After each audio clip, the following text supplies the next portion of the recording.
जो अपेंडिक्स किए हुए हमारे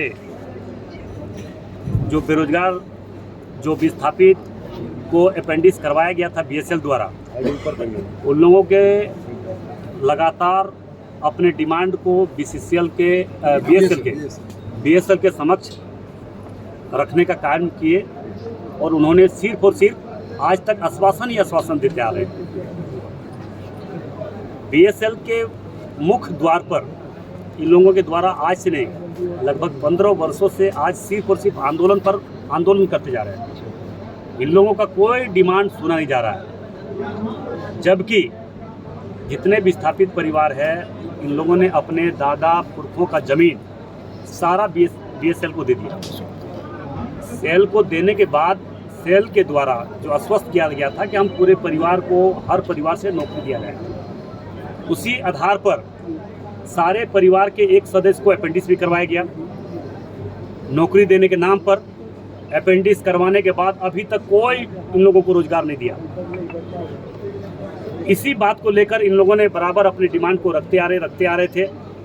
अंततः बीएसएल के द्वारा सीएसएफ के लठेतों के द्वारा इन लोगों पर लाठीचार्ज करवाया गया। हमारे एक विस्थापित अपेंडिक्स किया हुआ हमारे साथी शहीद हो गए, उनको मार की हत्या कर दी गई। अंततः आज सभी लोग मिलकर हम लोगों ने जो हमारे भाई बगोदर के पूर्व विधायक भाई विनोद सिंह जी आए हैं, हमारे बड़े भाई हलधर महतो जी हैं, हम लोगों के अभिभावक हाकिम महतो जी हैं, हमारे गोमिया के बेरमो के पूर्व विधायक हम लोगों के अभिभावक बाटुल महतो जी, योगेश्वर प्रसाद बाटुल महतो जी हैं, उनके हमारे बोकारो के विधायक हैं और हमारे तमाम प्रतिनिधि हैं और हमारे उनके सारे परिवार के लोग हैं। हम लोगों ने विचार किया, विमर्श किया और अभी अंततः हम लोगों का एक बैठक हुई उपायुक्त कार्यालय में।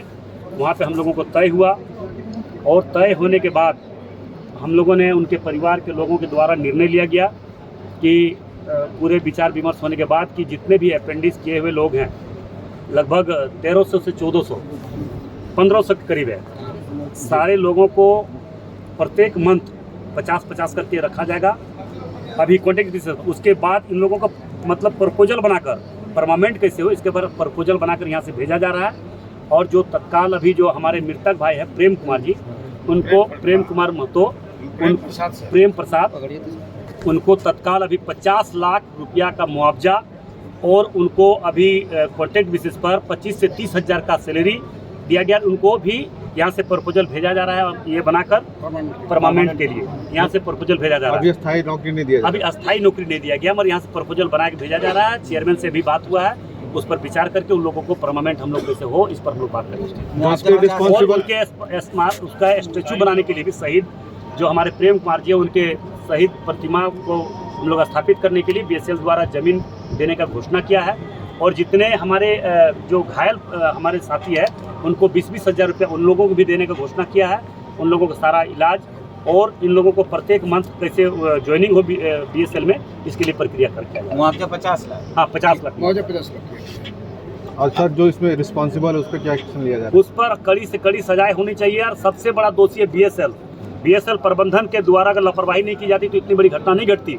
बीएसएल के लापरवाही के कारण ये घटना घटी है, वैसे अधिकारी पर कार्रवाई भी होना चाहिए। और ये बात मैं बता देना चाह रहा हूँ कि ये अगर बीएसएल समझता है कि ये घटना के बाद हम शांत हो जाएंगे, जब तक इन लोगों को हक अधिकार नियोजन नहीं मिले तब तक ये आंदोलन और लड़ाई भी जारी रहेगा। अभी क्या शव को लेकर के अभी 100 हम लोगों ने तय किया है, उनके घर परिवार के लोग सारे लोगों ने तय किया है कि उसका भी जो हम लोगों को जो अपना प्रक्रिया है जो हमारा धर्म कहता है उस धर्म के आधार पर हम लोग उनका प्रक्रिया उनका करेंगे, उनका दाह संस्कार करेंगे और हम लोग इसके फिर आगे बढ़ेंगे।